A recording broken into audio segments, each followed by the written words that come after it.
Hello दोस्तों, आज के इस वीडियो में आपको बताने वाला हूँ किस तरीके से आप अपना खुद का एक कलर प्रोडिक्शन गेम बना सकते हैं। इस वीडियो में आपको स्टेप बाय स्टेप पूरा कलर प्रोडिक्शन गेम बनाना सिखाऊंगा। और अगर आप एक डेवलपर हैं और खुद का कुछ इस टाइप का कलर प्रोडिक्शन गेम बनाकर मार्केट में लॉन्च करना चाहते हैं तो इस वीडियो को देखकर आप स्टेप बाय स्टेप पूरा कलर प्रोडिक्शन गेम बनाना सीख सकते हैं। और अगर आप एक डेवलपर नहीं है फिर भी कुछ इस टाइप का गेम बनाकर मार्केट में लॉन्च करना चाहते हैं तो स्क्रीन पे दिए गए नंबर पर हमसे कॉन्टैक्ट कर सकते हैं, नहीं तो डिस्क्रिप्शन में दिए गए नंबर पर कॉल या टेक्स्ट भी कर सकते हैं।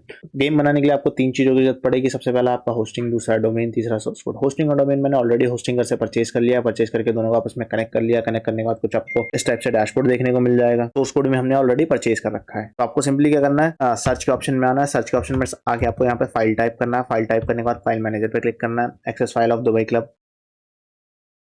Access file of Dubai club dot in पे क्लिक करना है। उसके बाद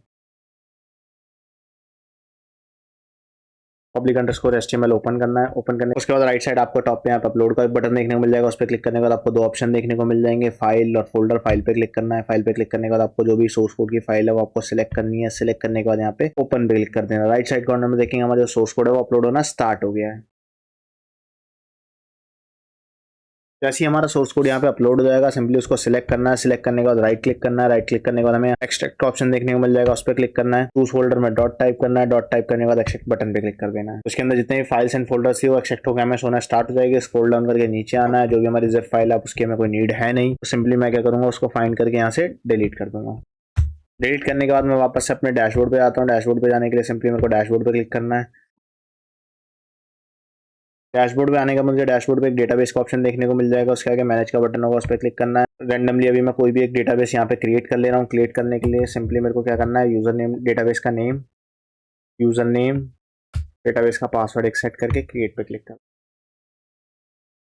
आप जैसे ही देखेंगे यहाँ पे हमें डेटाबेस क्रिएटेड का मैसेज देखने को मिल जाएगा, डेटाबेस क्रिएटेड सक्सेसफुली। उसके बाद स्क्रॉल डाउन करके नीचे आना है। एंटर पीएचपी माय एडमिन का बटन देखने को मिल जाएगा। उस पर क्लिक करना है। क्लिक करने के बाद आपको कुछ इस टाइप से पीएचपी माय एडमिन का डैशबोर्ड देखने को मिल जाएगा, जिसमें आपको टॉप पे इंपोर्ट का बटन देखने को मिलेगा। इंपोर्ट के बटन पे क्लिक करना है।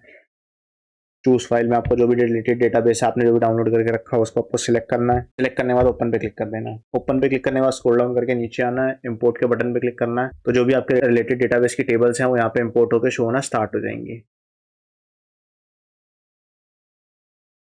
उसके बाद वापस से मैं अपने डैशबोर्ड पे चला जाता हूँ। डैशबोर्ड पे जाने के बाद जैसे ही मैं अपने डोमेन को पे यहाँ क्लिक करूंगा, आप देखेंगे यहाँ पे हमें हमारा गेम बन के तो रेडी हो गया। बस स्टिल यहाँ पे भी हमें काफी सारी जैसे लोगो हो गया, काफी सारी इमेजेस है जो अभी हमें यहाँ पे शो नहीं हो रही। क्यों? हमने डेटाबेस की फाइल अपलोड कर दी, डेटाबेस के टेबल्स अपलोड कर दिए, कोड की फाइल अपलोड कर दी, बट स्टिल दोनों को आपस में कनेक्ट नहीं किया। ऐसे वैसे हमें यहाँ पे एरर देखने को मिल रहा है। तो वापस से अब क्या आना है, हमें डेटाबेस पे आना है। डेटाबेस का हमें यूजर नेम कॉपी करना है। यहाँ पे पब्लिक अंडरस्कोर एचटीएमएल फोल्डर के अंदर जाना है। उसके अंदर कंट्रोल फोल्डर ओपन करना है।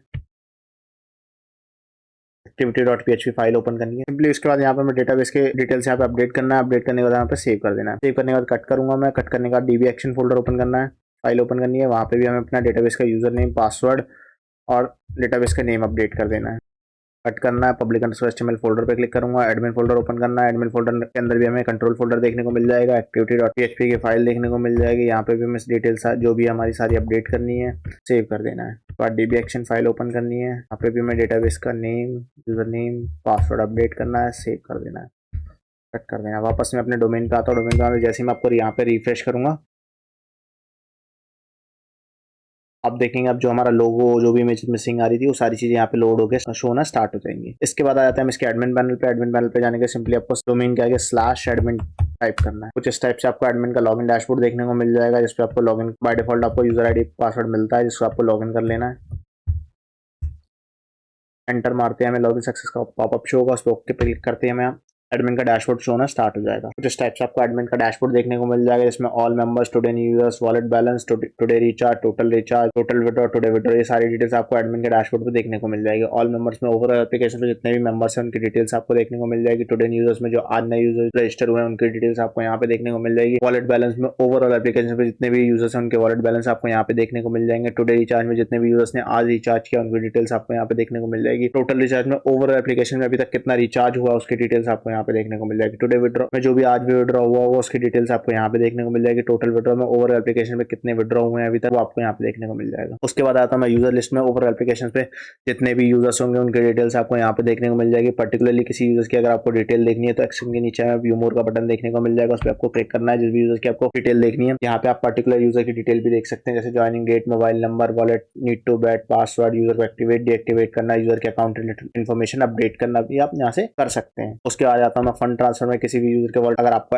अमाउंट ऐड करना है, सिंपली आपको यहाँ पे मोबाइल नंबर इनपुट करना है, उसके बाद अमाउंट इनपुट करना है, कंफर्म अमाउंट करना है, रिमार्क यहाँ पे डालना है, ट्रांसफर फंड पे क्लिक कर देना है, यूजर के वॉलेट में अमाउंट ऐड हो जाएगा। अब सपोज आपको डिडक्ट भी करना है तो सेम प्रोसेस है, मोबाइल नंबर इनपुट करना है, बट इसमें जो भी अमाउंट डलेगा वो माइनस में डलेगा, जो भी अमाउंट आपको डिडक्ट करना है, रिमार्क डालना है, डिडक्ट, ट्रांसफर, ओके, यूजर के वॉलेट से अमाउंट डिडक्ट हो जाएगा। उसके बाद आता है मैं ट्रांसफर हिस्ट्री, जो भी यूजर के वॉलेट में अमाउंट ऐड और डिडक्ट होगा उसकी डिटेल्स यहाँ पे देखने को मिल जाएगी। उसके बाद आता है मैं विड्रॉ हिस्ट्री में, जो भी यूजर विड्रॉ करेंगे उनकी डिटेल्स आपको यहाँ देखने को मिल जाएगी, जो ओवर एप्लीकेशन में विड्रॉ, इनिशिएट और अप्रूव, पेंडिंग, कैंसिल जो भी होगा। तब बैट हिस्ट्री ओवर एप्लीकेशन में जो भी गेम प्ले हुआ उसकी डिटेल बैट हिस्ट्री आपको यहाँ पे देखने को मिल जाएगी, लाइक कौन से गेम में बैट प्ले हुआ है या कौन से पीरियड में बैट प्ले हुआ है, टाइप क्या था, डेट क्या था, बैट अमाउंट क्या था, यूजर विन किया है या लॉस किया, वो सारी डिटेल्स आपको यहाँ पे देखने को मिल जाएगी। उसके बाद आता है मैं ऑल रिक्वेस्ट में, ऑल रिक्वेस्ट में आपको दो ऑप्शन देखने मिल जाएगा, withdraw request and deposit request. Basically by default जो पेमेंट के मेथड होते हैं वो दो टाइप्स के मेथड होते हैं, हम जो देते हैं वो मैनुअल मेथड देते हैं। इसमें दो टाइप्स के मेथड होते हैं, मैनुअल और ऑटोमेटिक। मैनुअल में क्या होता है, सारी चीजें आपको मैनुअली वेरीफाई करके यूजर के वॉलेट में अमाउंट ऐड और डिडक्ट करना पड़ता है। ऑटोमेटिक में क्या होगा, सारी चीजें ऑटोमेटिकली वेरीफाई होंगी, यूजर के वॉलेट में अमाउंट ऑटोमेटिकली ऐड होगा, यूजर के वॉलेट में से अमाउंट ऑटोमेटिकली डिडक्ट होगा। तो विड्रॉ रिक्वेस्ट में जो भी यूजर विड्रॉ इनिशिएट करेगा उसकी डिटेल्स यहाँ पे देखने को मिल जाएगी, जो भी यूजर डिपॉजिट इनिशिएट करेगा उसकी डिटेल्स आपको डिपॉजिट रिक्वेस्ट में देखने को मिल जाएगी। जब तक आप डिपॉजिट रिक्वेस्ट अप्रूव नहीं करेंगे तब तक यूजर के वॉलेट में अमाउंट ऐड नहीं होगा। उसके बाद आता है मैं कस्टम रिजल्ट में, कस्टम रिजल्ट में बाय डिफॉल्ट आपको दो गेम्स जो हम देते हैं उनकी डिटेल्स आपको यहाँ पे देखने को मिल जाएगी, उसके आप यहाँ से कस्टम रिजल्ट दे सकते हैं, Bingo lottery and K3 lottery. इसमें क्या होगा कि आप किसी भी टाइप में, जैसे 30 सेकंड में, 1 मिनट में या 33 मिनट में किसी में भी कस्टम रिजल्ट भी दे सकते हैं। आप चाहे तो रैंडम भी सेट कर सकते हैं।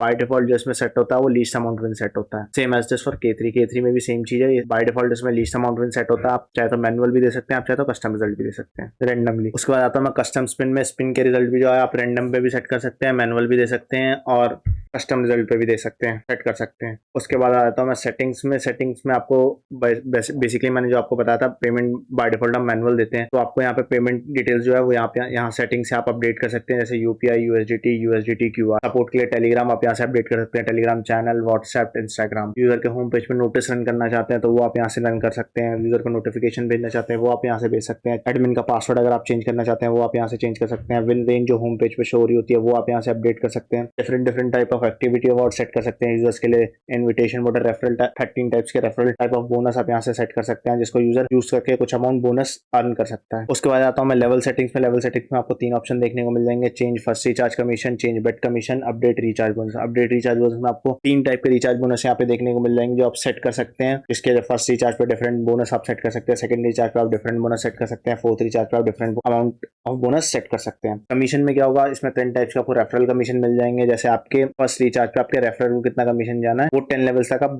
फर्स्ट रिचार्ज पे कमीशन सेट कर सकते हैं और हर बेट पे भी कमीशन आप सेट कर सकते हैं यहाँ से।